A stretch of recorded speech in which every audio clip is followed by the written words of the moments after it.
Rashi's Cookery. Hi කොහොමද?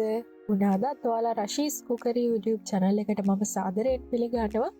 අදත් මම වෙනදා විදියට ඉතාමත්ම රසවත් කෑමක් තමයි ඔයාලට අරගෙන ආවේ. මම අද හදන්න යන්නේ ඔයාලට අඩු මුදලකින් ඒ වගේම අඩු කාලෙකින් හදාගන්න පුළුවන් තවත් රසවත් ස්වීට් කෑමක්. මම අද හදන්නේ ඉතාම රසවත් ඉන්දියාපු ආස්මි එකක්. ඔයාට කඩේ රසටම ගෙදරදිම හදාගෙන කන්න පුළුවන් ලොකු මුදලක් දරලා ඔයාට කඩෙන් ගේන්න අවශ්‍ය වෙන්නේ නැහැ. මේක ඔයාට විශේෂ අවස්ථාවකට උනත් හදලා කන්න පුළුවන් ඉතාම රසවත් කෑමක්. අපි බලමු කොහොමද මේ රසම රස ඉන්දියාපු ආස්මි එක හදන්නේ කියලා. මම මේ විදිහට බෝල් එකක් අරගෙන මට අවශ්‍ය ප්‍රමාණයට ඉන්දියාපු පිටි ටික මම මේකට දාගන්නවා. මම මේකට ලුණු තේ හැඳකුත් එකතු කරනවා.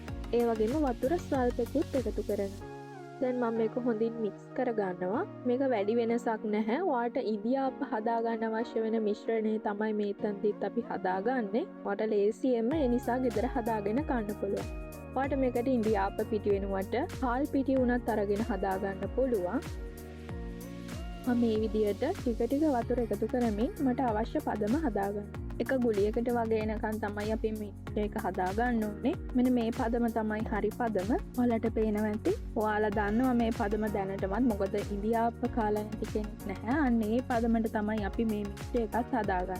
දැන් මම මේ මික්ස්චර් එක ඉන්දියාප්ප වංගෙඩියට දාගන්න. මේක ඇත්තටම ලේසි ආස්මි එකක්. ඔයාට ඕනේ වෙලාවක ගෙදරදී හදාගෙන කන්න පුළුවන්. ඉන්දියාප්ප මිරික ගන්න විදියටම තමයි අපි මේකත් මිරික ගන්න.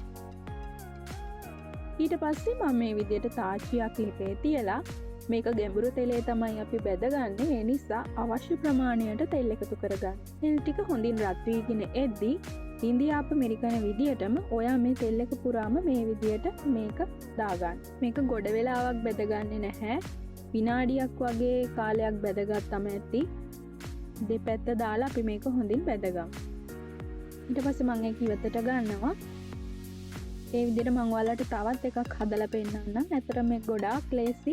මේක ගොඩාක් ඔයා බෙද ගන්න එපා. එතකොට මේකේ වර්ණය වෙනස් වෙනවා. කහ පාටට හුරු පාටක් තමයි එතකොට මේක හැදෙන්නේ. අපි සුදු වර්ණයෙන්ම ගන්න ඕන නම් මේක විනාඩියක් වගේ ඔයාට බෙදගත්තාම හොඳටම ප්‍රමාණයි. මම මේ විදිහට එකින් එක මම බෙදගත්ත ඉන්දියාපු ආස්මි ටික මේ විදිහට වෙන ප්ලේට් එකකට දාගන්නවා.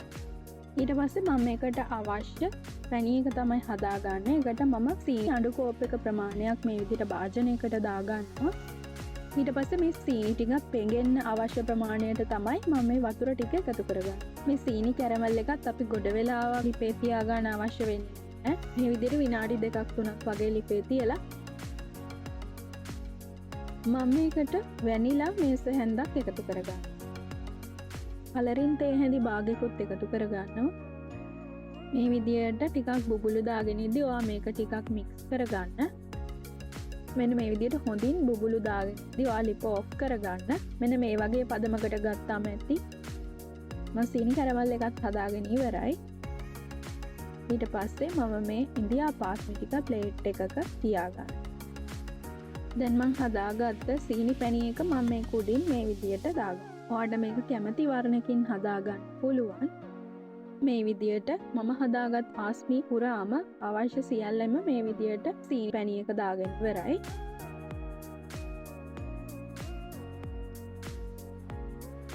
මේ තියෙන අවසානයේදී මම හදාගත්ත රසම රස ඉන්දියාපු ආස්මි එක ඔයාලට පේනවා ඇති. ඇත්තටම මේක ගොඩාක් රස පාටයි. ඔයා අනිවාර්යෙන්ම හදලා බලන්න. ඇත්තටම මේක ගොඩාක් රස කෑමක්. ඔයාට ආස්මි එකේ රසම තමයි මේකෙන් එන්නේ. කිසිම වෙනසක් නැහැ.